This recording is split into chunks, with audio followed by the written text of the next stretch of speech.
Welcome. In this video, we are going to demystify one of the fundamental concepts of file handling in Python, file modes. We will cover how to properly open files for reading, writing, appending, and handling binary data. So, what exactly is a file mode? Think of it as a set of instructions you give to Python when you want to open a file. This simple one-letter code tells the operating system how you intend to interact with that file. The primary tool for this is Python's built-in open function, which takes the file path and the mode as its main arguments. Let's start with the most common mode, read, represented by the letter R. This mode opens a file for reading its contents. The cursor, or file pointer, is placed right at the beginning of the file.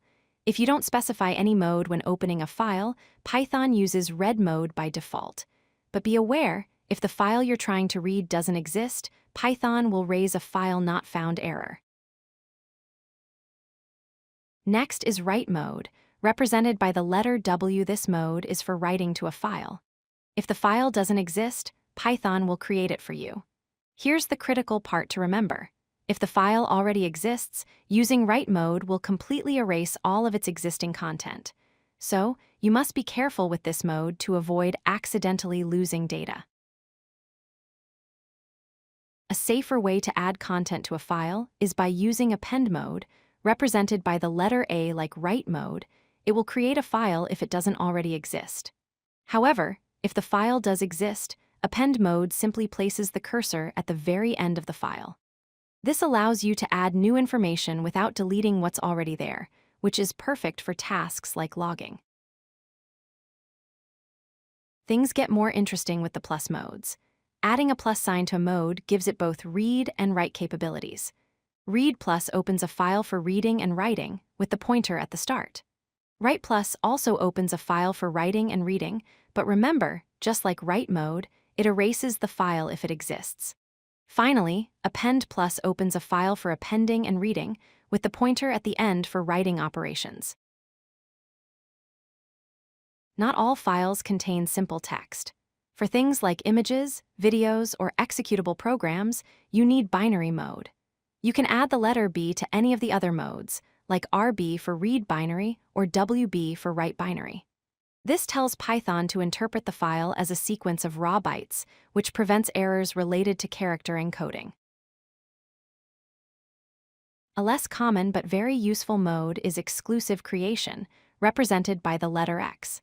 This mode allows you to create and write to a new file, but with an important safety check. It will fail if the file already exists, raising a file exists error. This is the perfect mode to use when you want to be absolutely sure you are not overwriting an existing file. Now let's talk about the best way to work with files in Python. You should always use the with statement. The old method required you to manually close a file after you were done. If you forgot, or if an error occurred, the file could be left open, causing problems. The with statement automatically manages the file for you, ensuring it is properly closed no matter what happens. It is cleaner, safer, and the modern standard. Let's quickly recap. Use R to read, W to write and overwrite, and A to add to the end of a file. Use X to create a file safely. Add a plus for combined reading and writing, and add a B for handling non-text, binary files. Understanding these modes is key to confident file handling in Python. And that covers the essential file modes in Python. I hope this explanation was clear and helpful. If you learned something new, please consider liking the video, subscribing for more content, and leaving a comment with any questions or feedback. Thanks for watching. If you like this video, hit that like button and don't forget to subscribe. Visit codelucky.com for more such useful content.